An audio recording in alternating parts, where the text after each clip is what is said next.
And we're live. Boom. Hey. Travis, Brother Bob, and local promoter, wrestling veteran, and friend of the show, Josh Raymond. Thanks for having me. Thanks for coming, man. Welcome back, man. Look, we can sit here and pontificate all day as fans, but we like talking to you because you are a veteran. You've been. When did you break into the business again, Josh? 2003. I started training before that, but had my first official match in 2003. Okay. Wrestling Society X and Ring of Honor and lots of promotions, and the collective internet. Bob being totally professional. Hey, I put it off mic.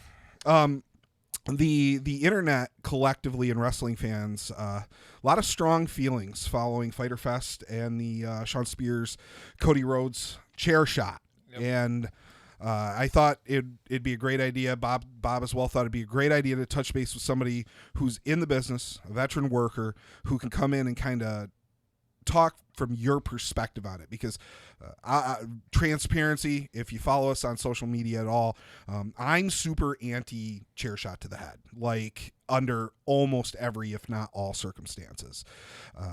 And that is because it's 2019.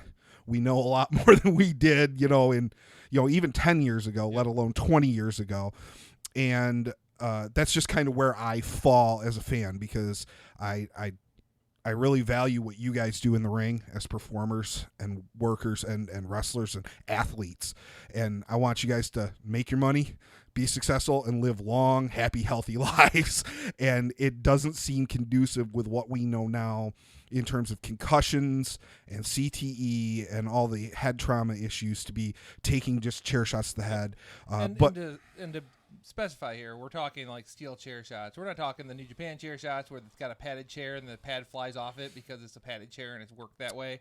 We're talking like legitimate, like the kind of thing we saw at Fyter Fest. Yeah. Or I know in a lot of the online forums, the talk has been ECW return to the Attitude Era. The people were posting the Rock Mankind I Quit match where he was just brutalized, things like that, and in a very positive way, like, oh, then we're gonna see this again. And that's I'm like super anti that, but it's kind of, I just want to be honest. But as an athlete, as a wrestler, kind of I want to hear just your basic take on this. Where do you stand right now? Of course, it's a terrible idea to cause yourself to receive brain damage of any sort. Anytime you see spots or any sort of flash getting hit in your head, that's really a minor concussion. Of course, there's bigger concussions where you have the effects of like almost amnesia, and you have the effects of just like vomiting and all the sort of things that come along with it. But there are minor concussions. Guys don't realize they have a lot anytime you see spots or anything like that, which a lot of guys are like, oh, that's happened a lot to me. Well, that's probably a minor concussion you don't know about. Of course, I think everyone should be able to work safely and everything.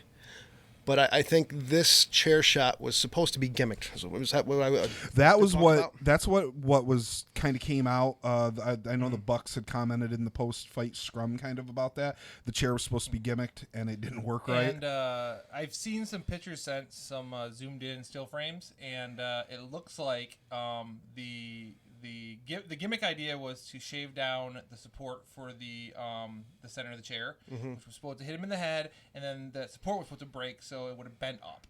The problem being when Sean Spears threw that chair shot, it hit the back of the chair, hit the back of Cody's head, and that's what tore the big hole in the back of his head. Right. He didn't hit it flush with that centerpiece. Which to me proves that even gimmick chair shots can in fact go wrong, and it's another reason why we should be worried about doing those kind of things. Yeah, I mean, when you do a chair shot, of course, you're folding it up, you're using the flat part of the seat, you're staying away from the rim or the actual foundation, the actual strength of the chair. So you're aiming with the seat, which is this big flat area, and it's not as thick as the metal around it. But yeah, he's aiming with that, but the rim, the top of the back of the seat caught him here. Yep. As he hit here, it caught back here.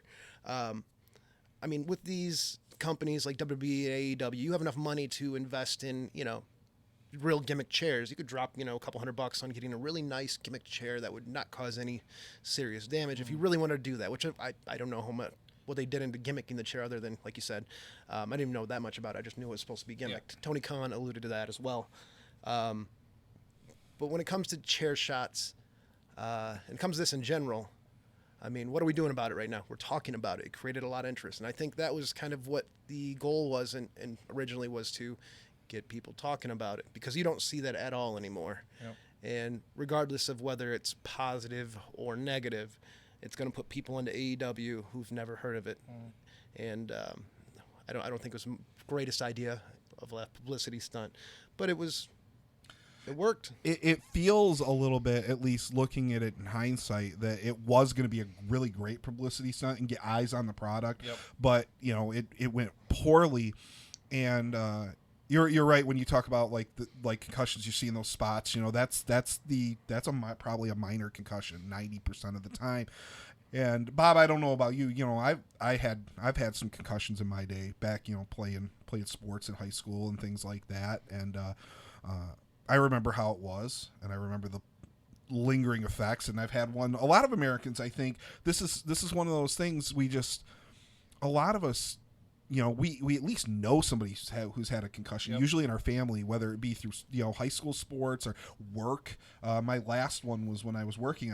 I clipped myself, not even particularly hard in the head, but just right, and I just for weeks I was seeing stars. Yeah. It was just one of those freak things. So I think people kind of casually brush it aside to a degree. Way too often. Because it's something that isn't, it's not visible, like where you actually injured, like the actual the cut on his head, I think, is what people were more shocked about. And thankfully he was diagnosed without a concussion. Like they did say he did not receive a concussion when they put Cody through the concussion protocol. Yeah. But Though I think that has been reported possibly dubious as well, because it was reported by some folks that talked to actual people in the medical field that you're not going to be able to diagnose a concussion within like 10 minutes at the event. Well, he was back on at Gorilla within 10 minutes of like so. Well, let's be honest.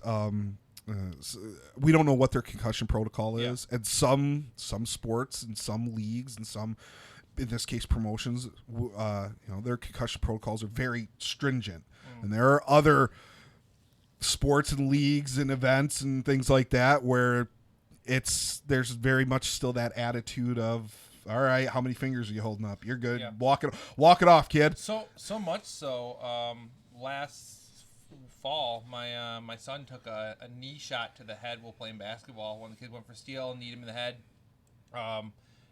She told the teacher, she's like, get it up, suck it up, walk it off, and he was getting dizzy and lightheaded. And I got a call from the school that he's in the principal's office because the teacher sent him there because he wasn't paying attention to her when she was talking. And I come in and he's like, my head hurts, I got kneed in the head. I took him to the doctor, and they diagnosed him at the med station with a concussion. So Definitely. It's one of those things. I'm like, man, if you're going to be specifically if you're teaching gym class at a high school level, you should be aware of these things. Right. Yeah. And like we talked about, some places have a baseline where they do give you testing, your response time to different things. There's an extra computer test you can take to get a baseline. That way, after the concussion, they'll check you and see if you have the same response time that's close enough, equal to. WWE does this, I know. A couple other places do it. As someone who coaches like school wrestling with students and children, there's a lot of protocol and like bloodborne pathogens they have to do, tests for that, and now they do a lot more concussion testing too. So that's something that you're seeing more of now as in coaches and gym teachers, where you're actually mandated to learn that sort of stuff, which is great. Yeah. That's good to hear that it is improving, because it has really, as we see, especially this generation, the last generation of like NFL players retiring and wrestlers, getting into their mid 50s, where it is the guys who were the ECW Attitude Era guys, and they're having problems. Like Stone Cold talks about it all the time, about his memory just being shot. And I mean, he laughs it off, but that's like a serious thing. You're like, how bad is it? Like, how bad is your memory, and how much of that is all the shots you took? Well, we know Raven had the lawsuit against WWE seeking healthcare damages from his time in the ring. And having got to meet Raven and see him do his podcast live, he mentions specifically at StarCast when we were there that he has trouble remembering things and staying on topic sometimes. And I think Raven, having worked ECW and having been having the most title reigns in WWE history as far as any titles because of his 28 hardcore title wins. That's a lot of chair shots to the head. So I think we've kind of hit like concussion bad, right? Like we're all like concussion bad, health good, right? But and Josh, I want to talk to you a little bit about this. The mentality about like how many have you had concussions? Of course, right? I mean, I don't want to assume. So, how many times have you been concussed and you've just worked through it? Because there's in the sport, sports in general, not just pro wrestling, but sports in general, there's that mentality. You don't want to let your team down. You want to go out there and perform, always finish the match. You hear like kind of this mentality, when I was playing football, it was go out there and win the game. When I was doing jiu-jitsu, you wanted to finish the roll, things like that. Like, it's like, maybe I shouldn't be doing this, but I'm going to keep doing this. And how much should we really look at instituting these rules and these procedures to protect people who are doing this from themselves to a degree? Because most of the time that mentality in athletics in general is to go out there and get after it, right? Right, absolutely. I mean, you don't want to let your team down, you don't want to let yourself down, you don't want to in professional wrestling, you don't want to let the booker or promoter down, you don't want to lose your spot by not being able to work. I've had a lot of concussions. I've had concussions, like I think I had 2 in 3 days. I mean, it's not a healthy thing. I think more than chair shots, I guarantee, especially now the way people are working with the, working tighter, stiffer, whatever, with strikes and everything, I guarantee there are more concussions from strikes than there are from chair shots or anything like that, getting hit with anything. I guarantee that. I think that's something that people don't really look at, is just, if somebody does a step up into gear and really, whack somebody pretty hard, I think that right there is something that is definitely an issue that we don't hear much about. Yeah, I think it's a fair point that you're bringing up, because that's, every time you take a bump like that, your brain's rattling around in there at least a little bit, and it's a really, there's some of the, okay, that's a little bit to be expected. That's a contact sport, like any sort of contact sport. That's definitely a risk, but where is the line in mitigating that risk? Like, I think that's kind of what we need to, as fans, be talking about, because like I see, and it seems to be coming from almost a younger fan base that missed out on the Attitude Era, and they're clamoring for this sort of thing, and like, somebody who was a teenager and young adult in that time and saw this and met a lot of wrestlers going to shows and stuff like that, just casually, hey, I'm a big fan, I got to shake hands, and you see now they're suffering from it. It's like, man, I don't want to see guys go through this early anymore. onset dementia, Alzheimer's, all that stuff that's involved with it. I think like fans have more of a voice now than ever before, of course, and I think when it comes down to it, they need to tell people what they want, because it works. I mean, nowadays, if they say, hey, we don't want to see this, we want to see this, it's starting to actually really change bookers and promotions and things like that. I think that when it comes to concussions, I don't think there's anybody who's like, yeah, let's just keep doing, dangerous chair shots for the most part. I mean, sure, there's people who probably do it, but the vast majority are against it. So I think, as they mentioned, it's not going to happen at all on their television show. They mentioned that, there's no blood and chair shots and, extreme stuff like that. But at the same time, when you're doing live events or things like that, maybe they'll do stuff different. Hopefully not. I know you got guys like Joey Janela who do some more dangerous things. Of course, Mox, he does some stuff that's on the dangerous side. But I think when it comes down to it, like I mentioned before, the strikes now, I think guys need to learn how to, everyone hits really fucking hard. And I don't like it. The illusion of professional wrestling is to make it look like it hurts without actually hurting. And I think guys need to practice their stuff a little bit more rather than just laying it in as hard as possible. Like, I like to be touched, I like to feel it, but I don't like it to hurt me. And I think that's part of the things that we're starting to lose now, is that that work punch, that work kick, that work this. I think guys are looking for more of that stiff style, and I think that's really affecting things.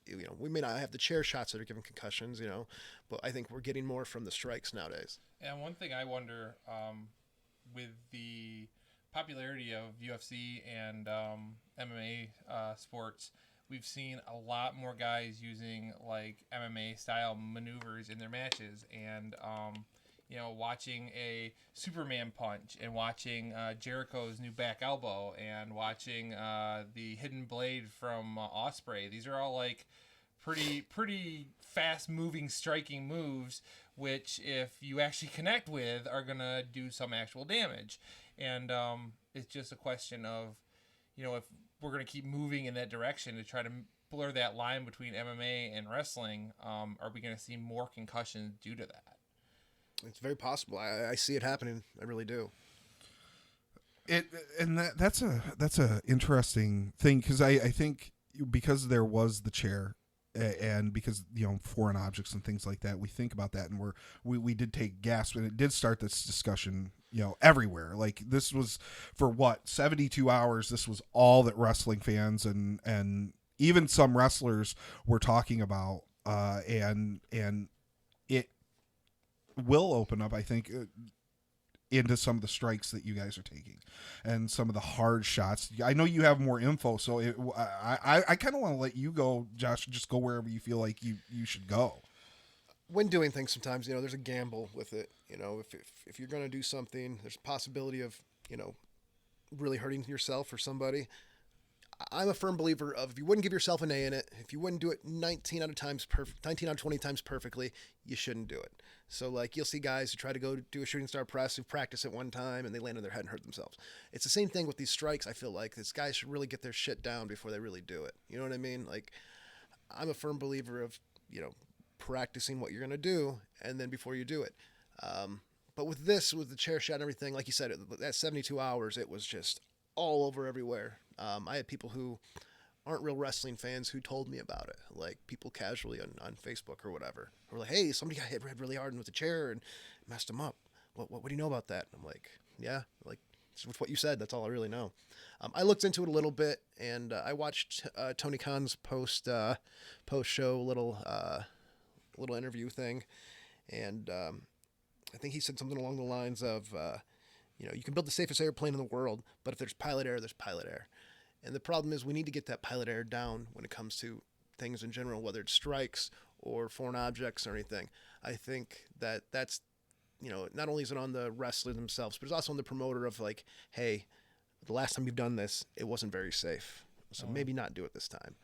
You know what I mean? I think that's what it comes down to, is kind of getting that pilot error as safe as possible. Maybe even some actual, if they're going to go the route of having a work chair shot, possibly have the person who's doing it and taking it both do some kind of practice without said chair on the person taking it, and the person giving it possibly using a chair on a dummy or something to make sure they're landing it in the proper location on the head or whatever, swinging it in the proper speed, things of that nature. Because they don't throw an actor into a martial arts movie with a sword and be like, "All right, go for it, man." Right.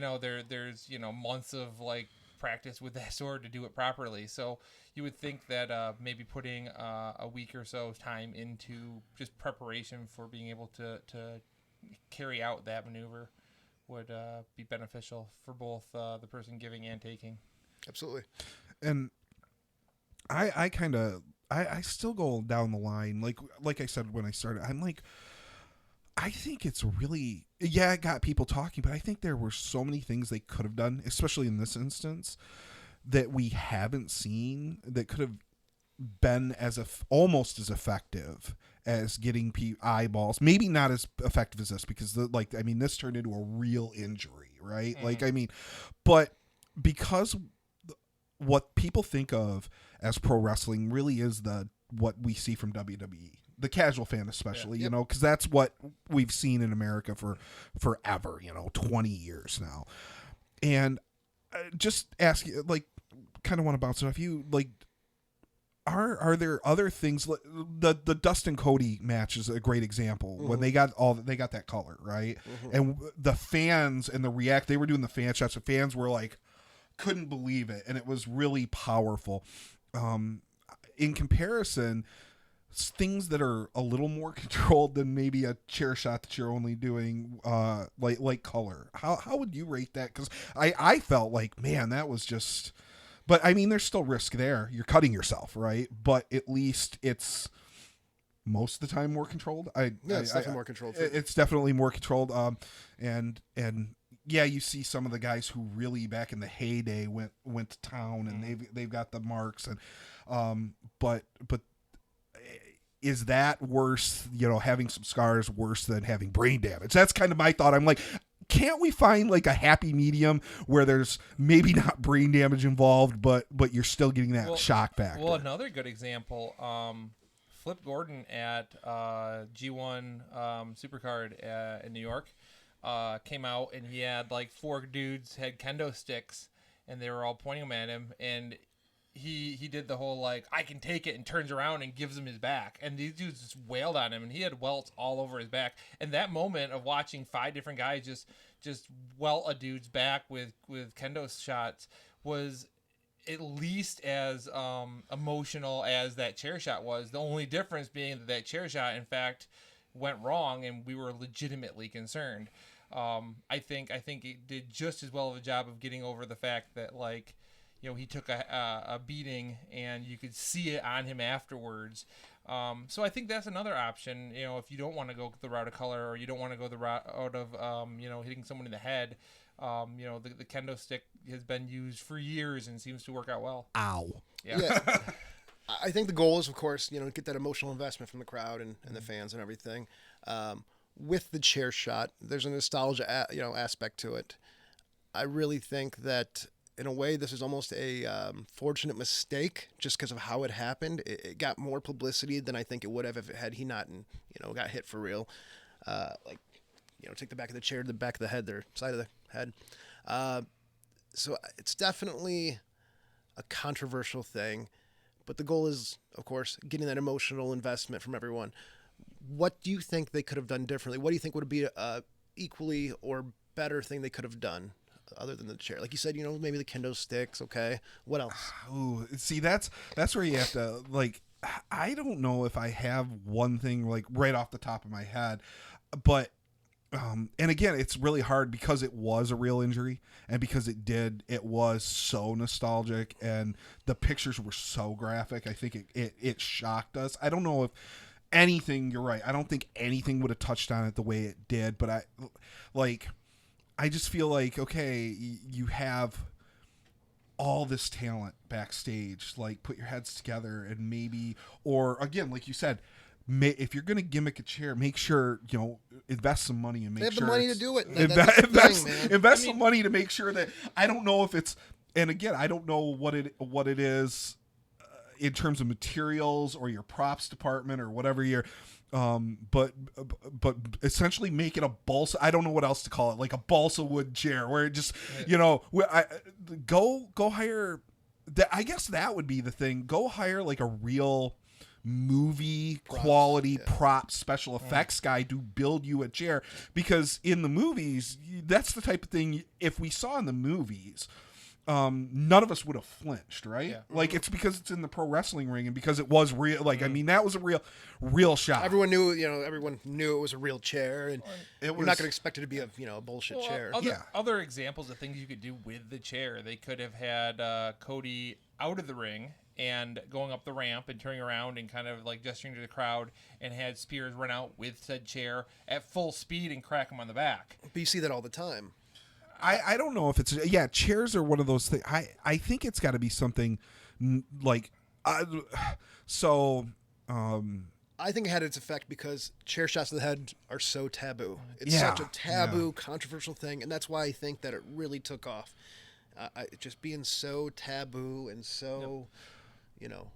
I hope this is a one-off though. I'm like, sure it right? is. I'm Like, sure it is. Like, Well, and when it happened, I texted you and I'm like, Cody took a unprotected chair shot, and you were like, that's dumb. And then I immediately texted you right after that because JR, as soon as he got hit with it, JR started on commentary with talking about concussions, and I'm like, is this was this a shot specifically to make a rule and they're not going to do these? Is this like because that's a good idea too. We had the conversation because this came up like a couple days leading up to Fyter Fest, so I don't know if like maybe somebody backstage maybe leaked something somewhere to just start a discussion. Yeah, well, like the week leading in, the people week were like, leading we want in, hardcore matches, like ECW days, and that's what we want from AEW. And there's a reason that admittedly, so New Jack says he did so much cocaine. It was the only way he could get through some of those matches. Like he was having seizures. He has a lot of issues. And that's sad. Like it's like, of course.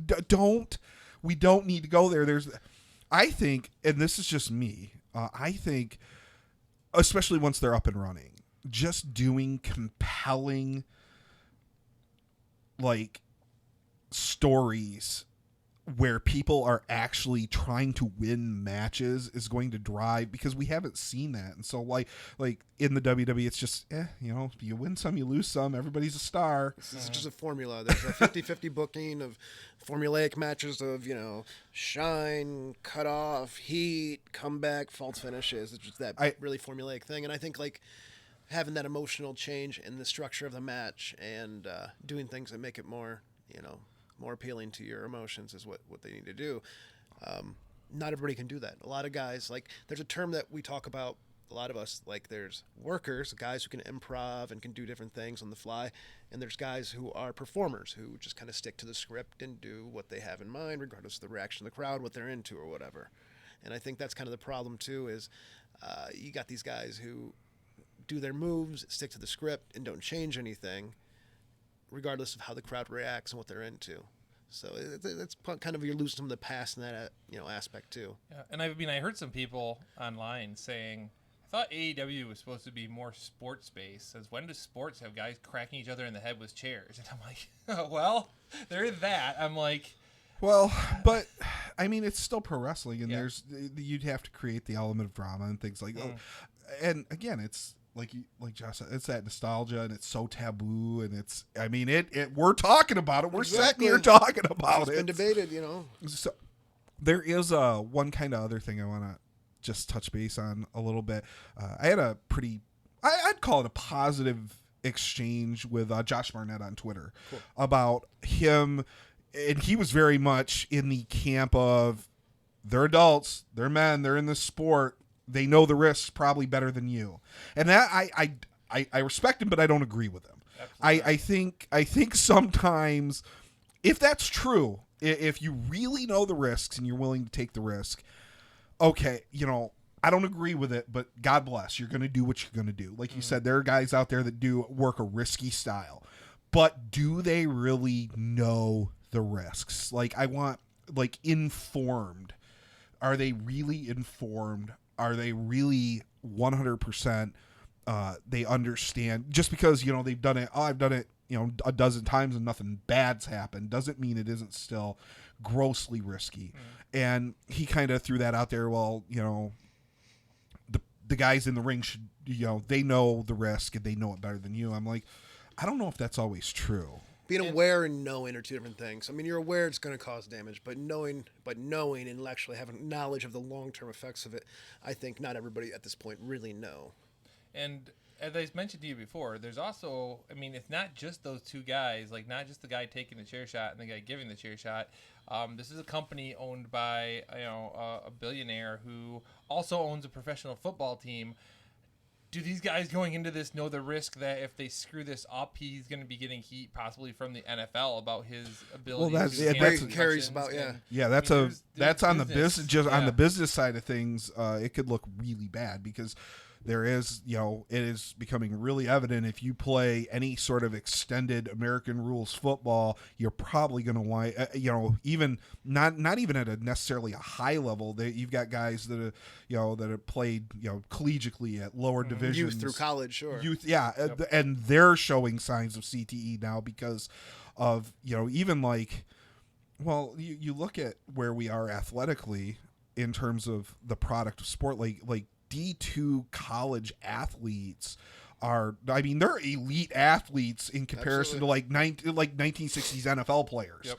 right? Like it's just a different world, you know, nutrition and sports science and things like that. It's just, there's no debating that. Like you look at the numbers and there's a reason that world records, you know, fall and records continue to fall. Yeah, the evolution of the modern athlete's insane.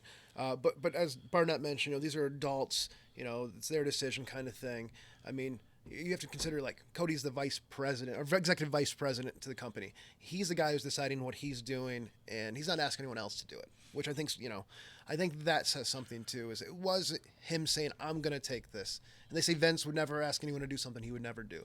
And I think Cody is kind of setting that same example of, hey, I'll take this.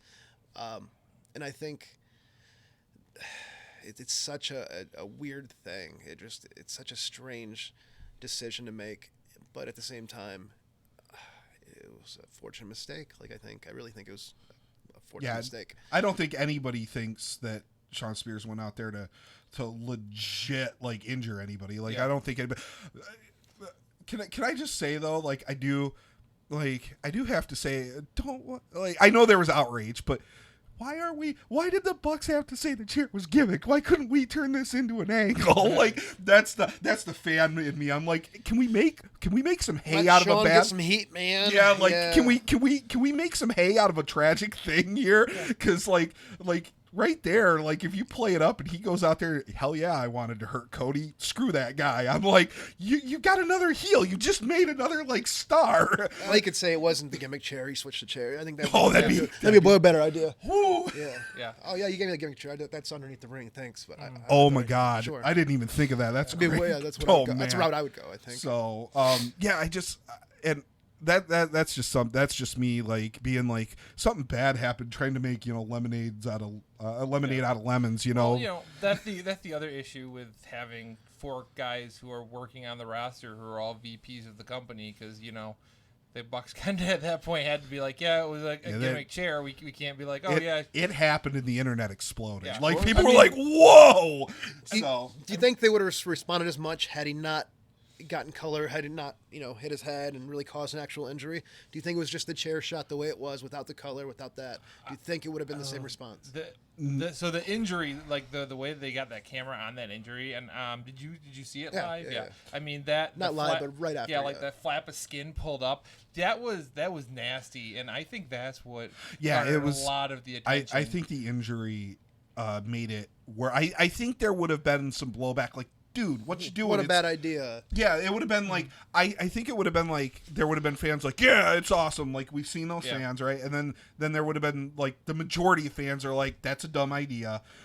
But it would not have reached like this fever pitch without the giant, because it was a giant gaping head wound.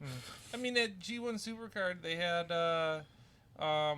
LIJ put a chair on one of the guys from GOD's head, and then swung another chair, hitting that chair, knocking it off, and nobody said anything. Look, it was a real cool spot. Nobody said anything. Let's not act like Janela and Mox's match wasn't nasty. Yeah. Like, and nobody's talking about that. Yep. Like that he posted a picture of his back, and you know Moxley posted a picture of his back, and I was like, that's not good. He had like a hole in his back. Yep. Nobody's talking about that. Right. People are like, oh yeah, that's gnarly. Oh, that's awesome. Mm-hmm. So it's definitely a thing. Like it's a different level entirely. And those guys went out there, you know, and punished themselves, like intentionally. Like that wasn't just one spot. Yeah. So. But with the chair shot, I think like there's also the idea of like how you want to throw the chair shot. There's different ways of doing it. Holding just the front part of it where you can actually bend in where it doesn't absorb it. Like when you hold both of them, there's no give to the actual back of the chair where it won't bend back. But if you hold it in a certain way where it can do that, or if you let go just right as you're making contact, the chair bends in. You can absorb it a little better. There's also the Sabu way of throwing the chair, which I love that. I think that's probably the safest way of doing headshots with the chair. I think the decision to hold both of them tight, bring it full force, and the way it ended up, I think that's what caused the most damage. And whether he really had a concussion or not, they could say he didn't, but that could be complete work. And, you know what I mean? Yeah. And you mentioned kind of like the Sabu way. Something I want, and I don't know if you've seen it. Van Dam working in Impact, and he's uses the Van Dam here with the chair. Maybe it's just me. Like it looks like he's doing that like at half speed compared to what he used to. Yeah, like it looks much softer, which I'm not complaining about. I'm saying like it seems like he's really taking care of guys that are willing to take that bump for him. Like, and maybe that's just me. Maybe it's the way it's being shot. I don't know, but I kind of wanted to. I didn't know if you had seen it yet. Yeah, I know what you're talking about. I think some of that comes with getting older and learning to work a different way, and it could also just be his speed's a little slower. Than it used to be. It could be. I don't know. So, I mean, I think we've had a interesting little discussion here.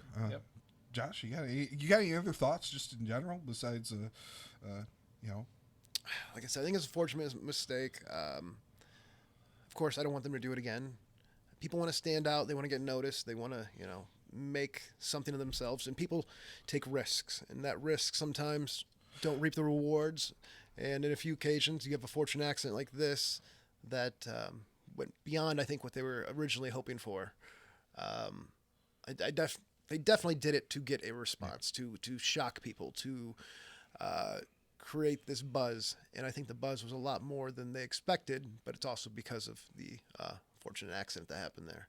So I really hope that we can think of more clever, safer ways of doing this. And if you want to do it that way, if they end up having the match and he does do the chair shot again, get a nice, $700 prop chair that someone makes for you or whatever. That'll, protect you a little better. But I hopefully it's not a return of the Attitude Era and bad things like that. Absolutely. Yeah. And are you going to just outro now? Yeah, we can just outro now. Yeah. So, Josh, thank you as always for your insight. Brother Bob, I'm Travis. Go ahead and V-trigger the button. Let's get out of here. All right. Be sure to like, subscribe, super kick that bell icon to stay up to date with future videos. And we'll see you next time.